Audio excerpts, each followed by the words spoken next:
Hello and welcome to the Eastern Idaho Planning Briefing for Monday, November 30th.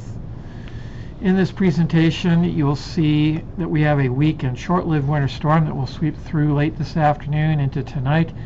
However, it is not expected to significantly affect any location. Just looking for some light snow, almost all of it in the mountains. High pressure will return after that, but with a northerly flow, it'll keep temperatures very cold, with a lot of Alpine Valley locations getting below zero in the next week, and even single digits for the populated areas like Pocatello and Idaho Falls. As the air stagnates under high pressure, freezing fog though becomes increasingly likely, but it is difficult to predict if it will form until we're within about 24 hours. So here's the current satellite. You can see there isn't much to see of this storm. It isn't reflected a whole lot, and so that's why the precipitation possibilities are actually pretty low. It's just not got a lot of moisture with it. So here's what we're looking at. There is a slight chance of snow for areas north of Idaho Falls and Snake River Plain, but it is very slight. Just barely makes worth mentioning. You can see most of the slight chances are in the eastern and southeast highlands and the Wood River area, and then there's a solid chance of snow when you get to the Lost River, the Sawtooth, and into Lemhi County. And for those three areas, Lemhi County, southeast highlands, and eastern highlands, there is a slight chance of snow into the early morning hours on Tuesday, December 1st, but I would say by 5 or 6 a.m. on Tuesday morning, the snow will be done. And after that, high pressure is moving in, and the only threat we really have is for perhaps some patchy to areas of freezing fog for the next several late night and early morning hours, and mostly in the Snake River Plain and Magic Valley.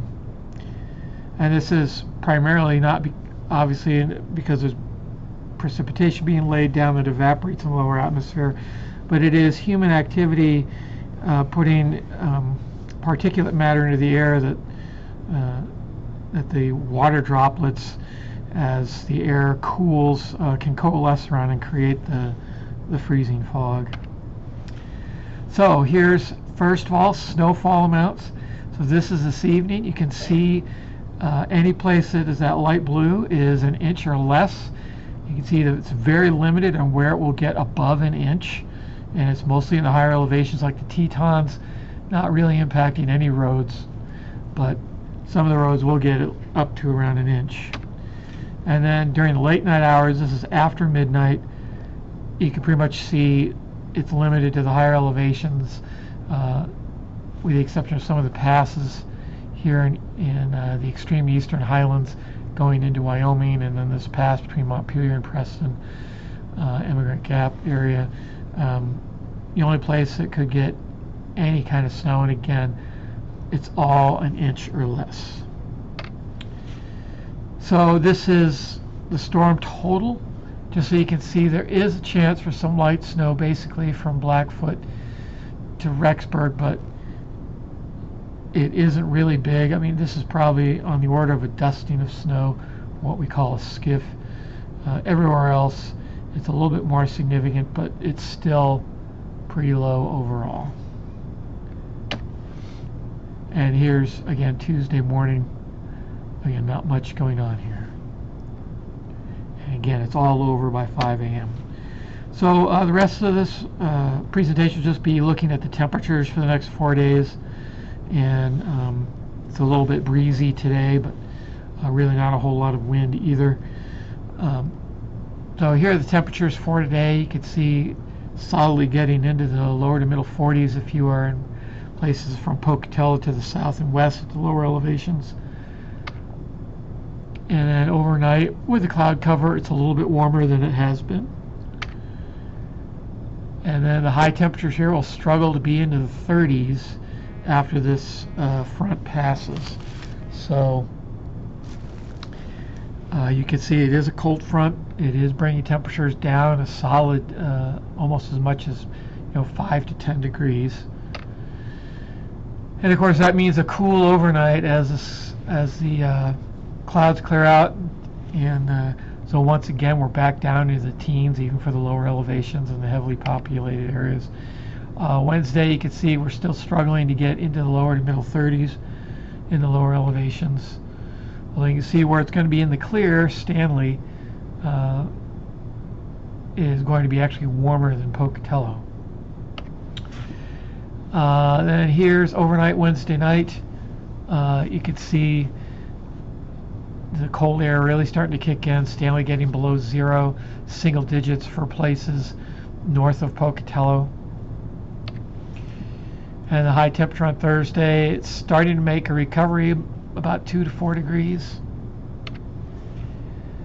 And still cool Friday morning here. You can see Stanley now down to -9. A lot of the INL property below 0. Idaho Falls struggling to get to 4. Rexburg 1 degree. The other thing to look at is wind speed. So we are looking for some pretty good winds during the evening hours. This would be at the peak time of the storm passing through, which is going to be around anywhere from 4 p.m. to 6 p.m. depending on your location. It is sweeping from west to east, so it'll be earlier in the west. And see, it continues into the overnight hours beyond midnight, where you're getting some 15 to 20 mile an hour winds in mostly the eastern Magic Valley, but it does creep into the American Falls area. That's all I have. Once again, we're looking at very cold and very dry weather after tonight. And the only thing that can really lead to is fog becoming an issue. Again, difficult to know if it'll happen, but it is definitely something with the cold air. People will obviously be using fireplaces and such and putting out a lot more particulate matter into the atmosphere. That's all I have. If you have any further questions, you can always contact us at this telephone number here or check out the weather yourself at weather.gov/Pocatello. Thanks for watching.